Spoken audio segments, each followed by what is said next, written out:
Hello YouTube, we're back with rule number 14. This is one of my personal favorites because it applies to every single opportunity. The story is worth more than the real estate. This is true for every individual deal and your whole portfolio. What we're going to show you in this video is how we have built everything we've built by leading with a story.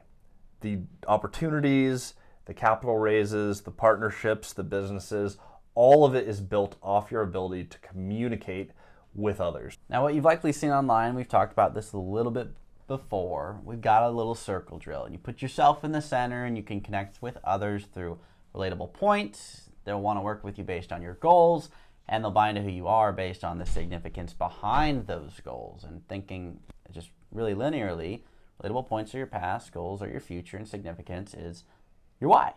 And it is exactly that simple. Well, we use that to go connect with people because we can use our story. We can actually leverage that when we don't have a track record. You may not own any real estate right now, but you can use your story of relatable points, what you experienced growing up, to connect with people who do own real estate. A lot of people want to rely on numbers, the math, or they want to rely on their past dealings with real estate. But when you're starting out and you don't have anything, you can't do that because you don't have any real estate to impress other people and inspire confidence. And that's the problem that a lot of people are facing right now. If you're watching this, you don't have anything and you're trying to figure out, okay, well, how do I leverage this or how do I leverage that to go buy something? You're not going to be able to leverage any assets if you don't own any assets. But you have your story, and you will have that whether you go bust, whether you make a ton of money, whether you buy a bunch of real estate or you never buy anything. 5 years from now, you're going to be 5 years older, and you're going to have whatever happened in those 5 years. That just seems to be true. 5 years from now, I'm going to be 27. Whether they have real estate or not, I'm going to have my story, and I can use that to get into rooms with people who can move me forward. Now, the flip side of that is other people have their story. Not everybody relates to me. Not everybody relates to Christian. And not everyone likes my story, and most people like Christian's story because he's very agreeable. But not everyone does, and some people just generally don't like me, and that's okay. They tend to like Cody a lot. Yeah, so the cool piece is you can use your story to connect with others, but there's always a story behind them. And people love to talk about themselves, and you can use that to get into, Christian talks about the 80-20 rule a lot, where they do 80% of the talking and you do a lot of the listening. If you stay intentional, you have an objective when going in and a takeaway coming out, you can learn a lot. This isn't a solo sport. That's why Christian and I play together, but you can't do it on your own. And people who say that they did it 100% on their own are lying because they learned from other people about something. There's something out there, whether it's in a book or a mentor, or maybe they don't have a mentor and they learned just from watching how other people operated or didn't operate, and they saw something that other people didn't see. There's a story behind everything, and there's a story behind the real estate, and you can use that. We've used that to bring in debt, to bring in equity, raising money. The story behind a piece of real estate, the 38-plex we bought was the single worst property in all of Moses Lake. And we were going to be the young bucks that went out and cleaned it up. It's a great story. And the story of the property, it used to be outside of city limits. And so cops couldn't go there, and it became a drug haven. And it was a terrible place to be in the 90s. We wouldn't want to be there. Today, it's in the city limits. Cops can go there, and we're cleaning it up. We have investors who can buy into that story, and they helped us buy it. We eventually bought them out, and now that whole community is getting cleaned up. Now, another piece of practical application. Buying the real estate can help you buy more real estate. When we go to meet new owners and set new coffee meetings, we usually start with what we've done. Like when I was brand new to this, I had a little duplex out of town and a little duplex in the town that we were trying to buy. I had 4 units. I was calling people who had 5 units. Hey, you have more than everything I own, and you have it all on one campus. I'm buying 1 duplex at a time, and this is super slow. I wondered, how did you get to where you're at today? Simple, natural questions, but you build on your story. It's a little bit easier to call someone instead of, hey, I have no real estate, no money, and I want to learn how to play the game. After you get that first duplex, it adds to your story and your ability to share with someone, hey, you've done something I've never done, but we're property neighbors. It's a very easy, relatable point. And it's one thing to know your story, but it's even another step further, if you can take it that far, is learn how to present it. Because most people know their story. Very few people know how to present it.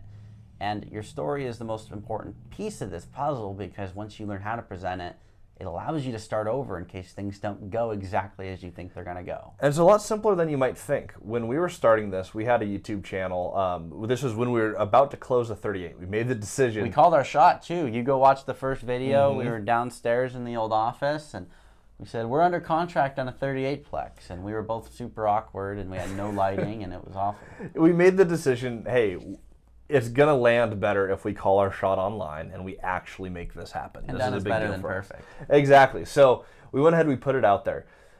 With the roughly 40 people who subscribed to our channel at that time, one of them was actually an old family friend. And I didn't know he had multifamily. I knew he had small businesses, some single family rentals.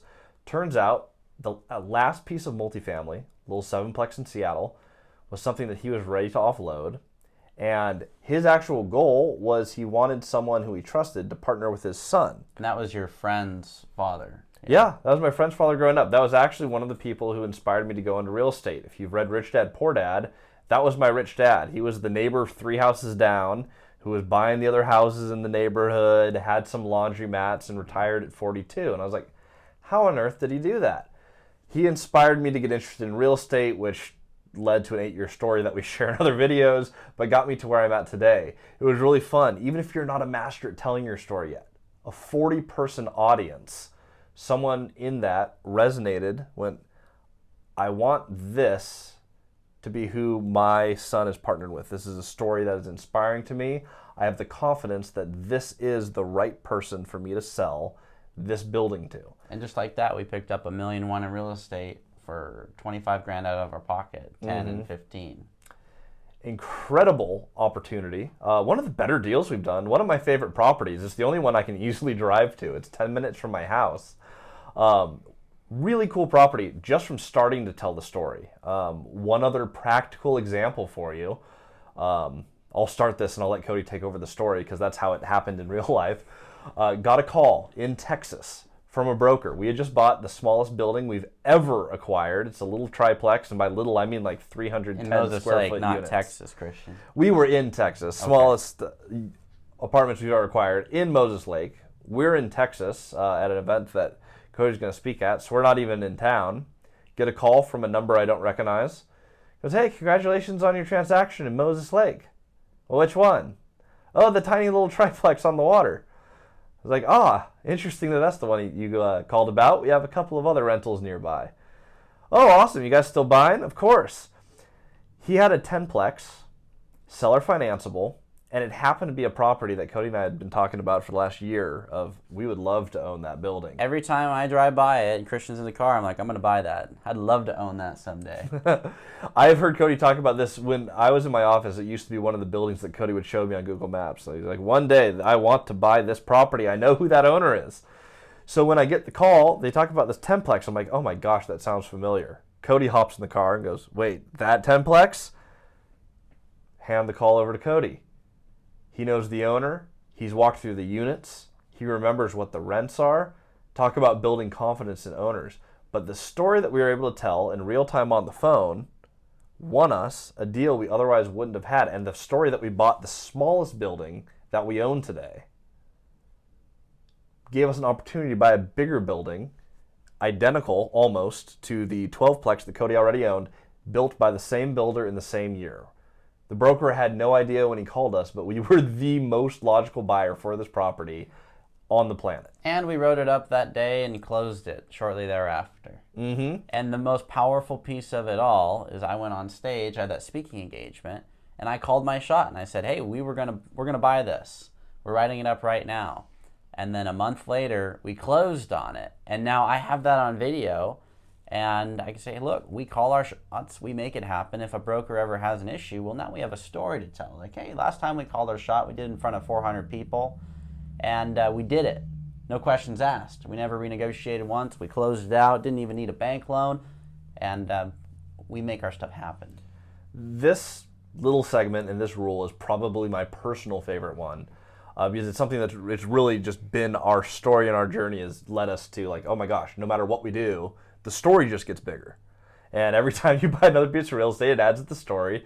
More people hear about it. You learn how to tell it better. And that is why the story is always worth more than the real estate. There's no building or investment that you can make that is worth more than the story that you can tell about that investment or the journey to get there.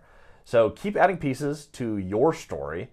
Learn how to tell it, commit to mastering that, and I promise that real estate is never worth as much as that story will be. Now, if you have questions on this or anything in particular, in 2 days we're doing Whiteboard Wednesday. Drop your comments down below or show up live. We do that every single Wednesday, live, 3 p.m. Pacific Standard Time.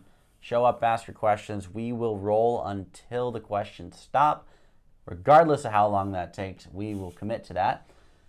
But if you have more questions on building out that story, or you just want to reach out to us, we've also got other videos with our phone numbers in it. Give us a phone call, and we're here to help. We'll see you on Wednesday. Adios. Welcome to the Multifamily Strategy.